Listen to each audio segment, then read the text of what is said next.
Meu povo, mais um corte aqui no Resenha com TF. Fortaleça com like, inscrevam-se e vejam esse corte, porque ele ficou muito legal. Entendeu? Deco, Gabigol. Até o começo do ano existia a conversa de fora do Flamengo, até eu trouxe o João Guilherme aqui, a gente conversou sobre isso.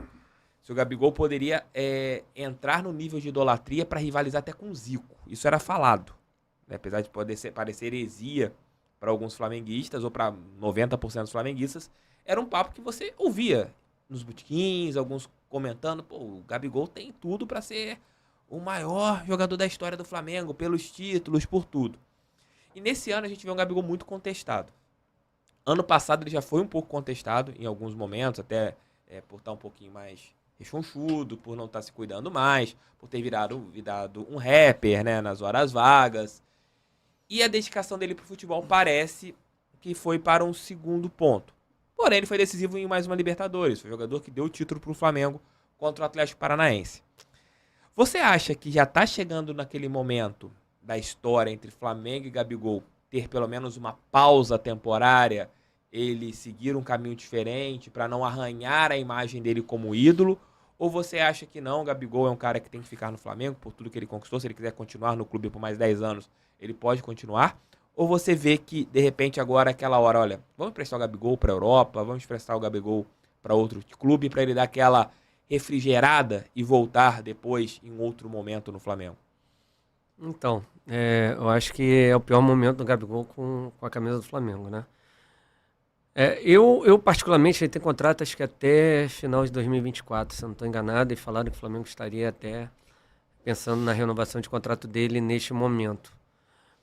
Eu, sinceramente, eu acho que é o seguinte, nesse primeiro momento, a diretoria do Flamengo não deveria mexer, né, nessa questão do Gabigol, de renovação de contrato.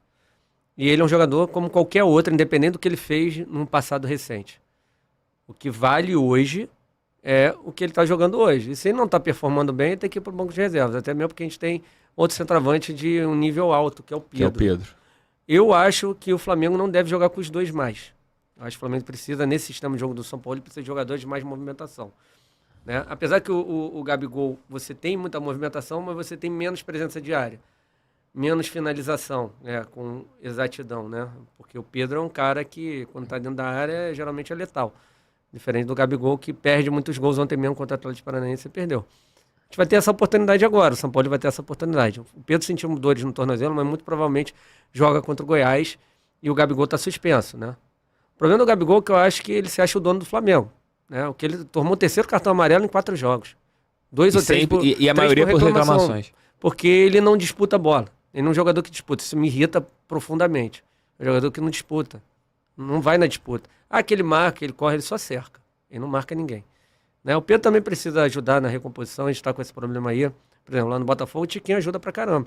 Já no Flamengo os jogadores de frente não ajudam. Então ele é um jogador como outro qualquer. Se ele precisar ir pro banco de reserva, ele vai. Pra mim. E se ele quiser não continuar no Flamengo, é um direito dele, o Flamengo negocia.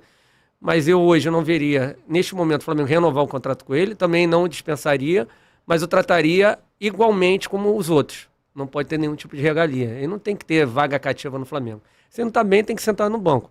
Uma coisa boa do Vitor Pereira, que foi o único treinador que colocou o Gabriel no banco de reserva, foi aquele Fla-Flu, que o Flamengo acabou ganhando, depois de muito tempo do Fluminense, de 2-0 no primeiro jogo da final do estadual. E teve muita pressão externa. Nossa, Gabigol no banco, aí ele coloca de novo o Gabigol e Pedro juntos e o Flamengo perde o Campeonato Carioca de 4-1. Exatamente. E aí, pra mim, é aquilo que eu falei pra você no off. Pra mim, o Vitor Pereira viu que tudo que prometeram pra ele não estava sendo cumprido, estavam enchendo muito o saco dele com essa pressão. Ele falou, pra que eu vou ter essa pressão? Tô com uma multa aqui alta, né? Alta pra ficar me estressando. Vou ficar com a minha sogra de novo. Exatamente. Vou me estressar pra quê? Os caras me enchendo o saco, né? Me criticando porque eu botei o Gabriel. No final não deu certo. Tanto que todos os jornalistas falaram sobre isso. Não, porque quando viram, tomaram um susto. Pessoas internas do Flamengo questionando. Deu certo, cara. O Flamengo precisava de intensidade. Com Gabriel e Pedro, você perde. O exemplo foi tão nítido que a gente tomou de 4-1 pro Fluminense. Quando ele bota o Gabriel e tira o Matheus França do time. Quando eu vi a escalação, falei, não vai dar certo. Porque o Gabriel tinha que voltar para recompor no lado direito. E não é dele, cara. Ele não marca ninguém. Aquilo que eu falei, só cerca. E o Fluminense teve liberdade, né? Então, é aquilo. O Gabriel tem que ser um jogador como qualquer outro. Banco. Você não está satisfeito, cara. Pede para sair, é negociado.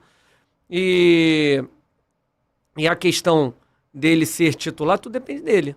Dele voltar a performar quando ele tiver as oportunidades dele, que acredito que tenha. Né? Ele é um jogador que você vê que você falou que ele parece a hora que ele se acha acima do Flamengo. Essas posturas que ele tem às vezes, de ficar provocando os rivais, igual ele fez ontem contra o Atlético Paranaense, mostrando que ganhou a Libertadores em cima do Furacão. Isso ele joga meio que pro marketing, para continuar sempre, mesmo em má fase, ter os holofotes em cima dele em determinados jogos? Ou você acha que se ele faz isso pela postura, pelo que é o Gabigol? Então, ontem mesmo eu respondi com toda a educação, como eu sempre faço. Né? Quando o Atlético Paranaense fez um tweet criticando, falando sobre o gramado e tal, aí ele fala da Libertadores, eu falei, cara, tem que falar menos, vamos falar menos e vamos jogar mais. É isso, né? A hora de zoar, brincar, era na hora que tava ganhando, né? Agora a gente tá por baixo, agora o que ele tem que fazer? É se calar, trabalhar, apresentar, né? Ganhar, eliminar o Atlético Paranaense, ou eliminar qualquer outro time que dê uma zoada saudável, né? Sem desrespeito nenhum. E aí sim ele volta a zoar, cara. Mas agora não vejo, assim, e é isso que irrita o torcedor do Flamengo. A gente tá nessa situação, tá ele lá, né? Colocando seu marketing a todo, né? Aí tem alguns torcedores do Flamengo que acabam te ofendendo. Aí faz você lá melhor do que ele faz, né? Cara, pelo amor de Deus, às vezes é esse que é o mal, às vezes é isso que o jogador se sente. Tem torcedores que colocam esses caras acima da instituição, né?